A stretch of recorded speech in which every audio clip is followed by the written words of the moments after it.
mbirum Bachir Fofana très rapidement puisque dafa demoon ñëwaat na kay fa mu teg dara sunu loxo Bachir yaa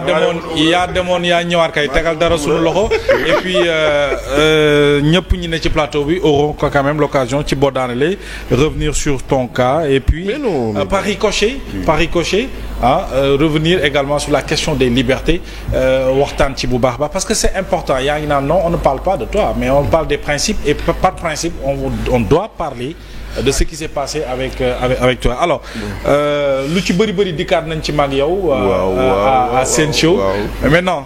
voilà vous avez les téléspectateurs de Mbelane xam nga dañuy commencer nii ñun lu ñu tax a demoon Rebeuss marché oto la bu ñu waxoon pour ay député may fàttali ni man j'étais pas contre le marché des véhicules parce que dama jàppoon ni un député quand tu lui donnes du travail tu dois pouvoir lui mettre dans un certain nombre de niveaux de pouvoir pas de confort mais de pouvoir faire son travail donc man noonu laa ko gisee woon moo tax j'étais pas d'accord quand le pouvoir sortant a décidé de donner une indemnité à la place du véhicule voilà man je me disais que non il fallait mais boobu tamit il y avait un peu de calcul politicien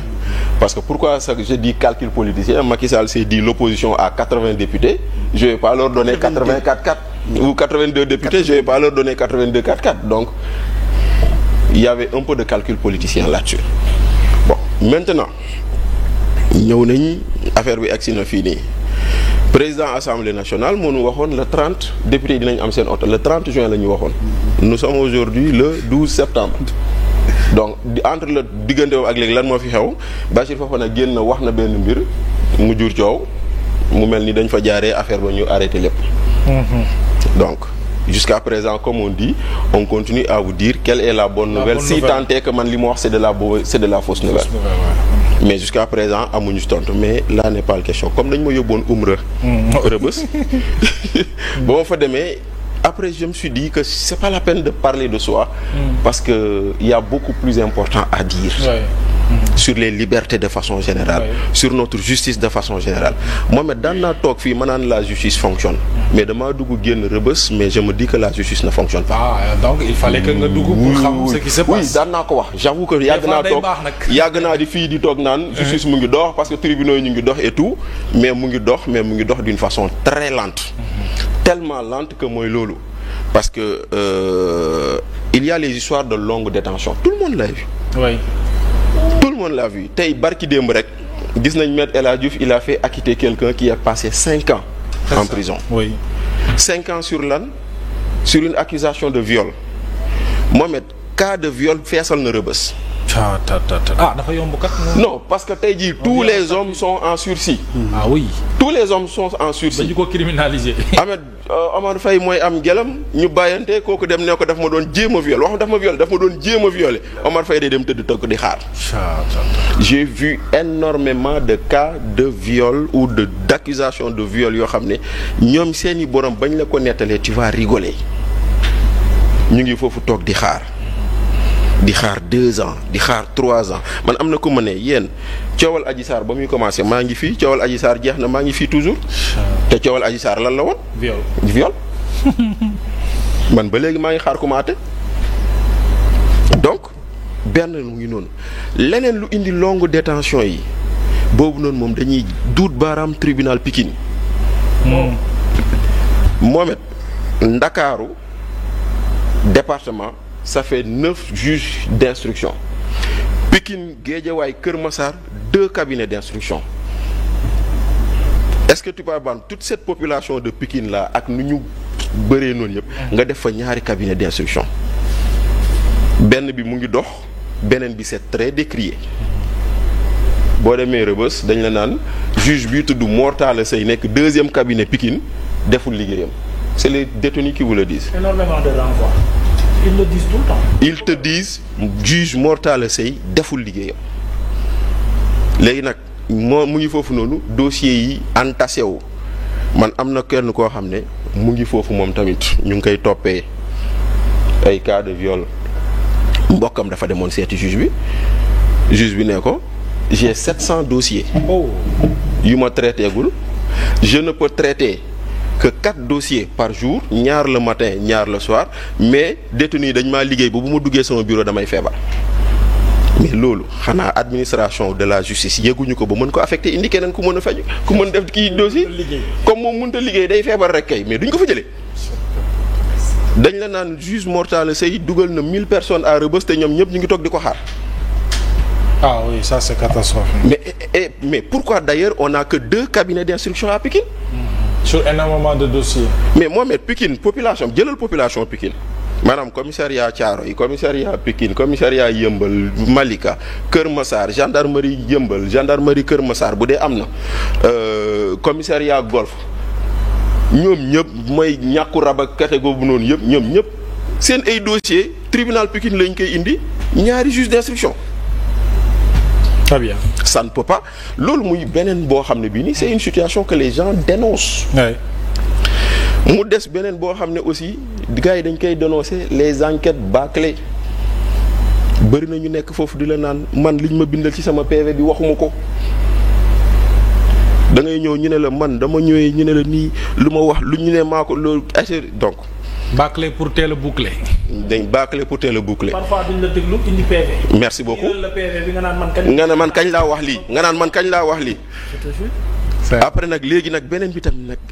les parquets les procureurs man j'ai été à Rebeuss ba may dugg Rebeuss j'ai vu bu ñu nee déféré au parquet man dama doon ree amet parce que dañuy ñëw ci benn espèce de cercle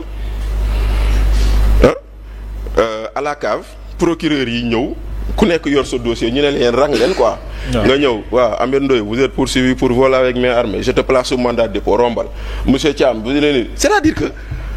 le procureur qui est supposé refaire l'enquête pour xool ndax lii ñu bind ci PV bi.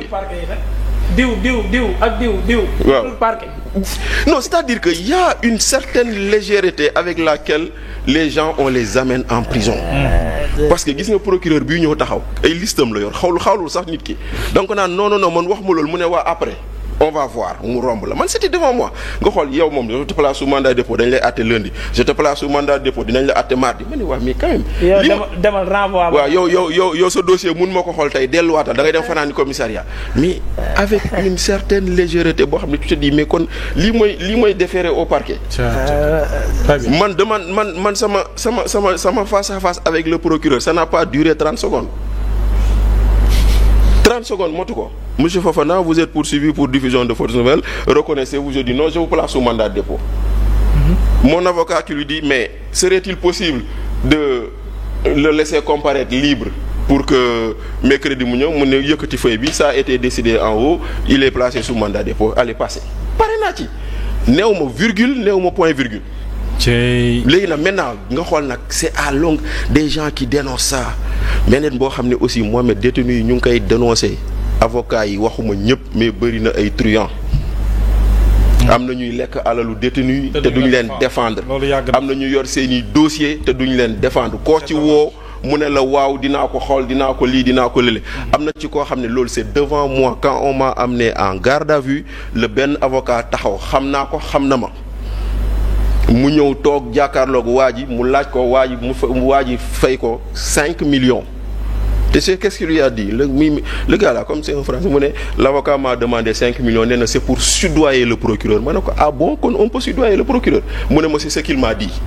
te waa ji ba tey muy kaso. il lui a menti xaw ma comme ci doon ku ne loolu. waa ji ba tey muy kaso on m'a montré un espagnol boo xam ne ka yoroon dossier am sur un dossier d'extradition ça fait 3 ans qu'il est là-bas alors que waaj da ko ne woon maximum une semaine da ngay dem si woon te pourtant avocats yi ñu ngi fii je les vois on me donne leur nom ñu ngi fii nekk fii di xëy di wax. moo tax nag quelque part on invite le bâtonnier de l'ordre des avocats. mu farlu. ci kii parce que quand même nit ki day tëdd kaso déjà avocat bi chaque jour mu naan la maa ngi sa dossier fekk nekkul ci dara. parce que xam na ne mënoo. parce que yow mënoo génn yow mënoo ko woo da koy woo je vous rappelle je suis en réunion parce que foofu noonu les détenus ont droit à 15 minutes d'appel par jour yow boo woowee avocat bi jotoo ko nga woowaat ko non maa ngi si dossier bi waa et cetera mu ngi noonu. nit ñi par jour par semaine. voilà donc nit ñaa ngi foofu noonu nekk foofu noonu am ay jafe-jafe.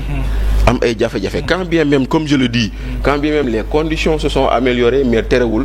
Rebeuss ce qu'il faut dire c'est que il faut construire d'autres prisons. ou à défaut lu ñu dax parce que man je ne peux pas comprendre qu'on dise il y a 2000 bracelets électroniques qu'il y ait 3500 personnes à Rebeuss mais ñu bëri ñu nekk foofu à Rebeuss takkal leen bracelet ñu toog seen kër. Le bracelet il est fait pour décongestionner les prisons. Mais les prisons sont remplies alors que les bracelets sont là takkaluñ ko kenn. Donc quelque part il faut revoir tout ça. Très bien, ça, il faut revoir tout ça mais yooyu noonu c'est quand même des choses yu nga xam ne bon voilà moo tax man je préfère ne pas parler de moi mais parce que yooyu ay yóbbante la gars yi dañoo ne woon boo demee waxal ñu ko. bu ngeen demee yéen am ngeen fu ngeen mën a waxee seen cas mais ñun dañu fi fàtte. am na et puis beneen bi am na koo xam ne 5 ans xam nga 2023 ba tey jii nii mu ngi xaar de jugement.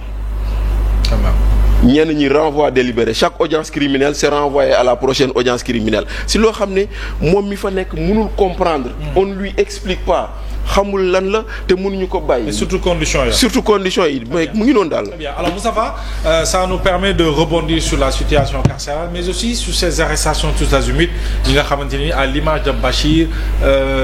sama waa ji ñoo ñam na Ahmed Ndoye ak yeneen ay délits d'opinion lañ leen di toppee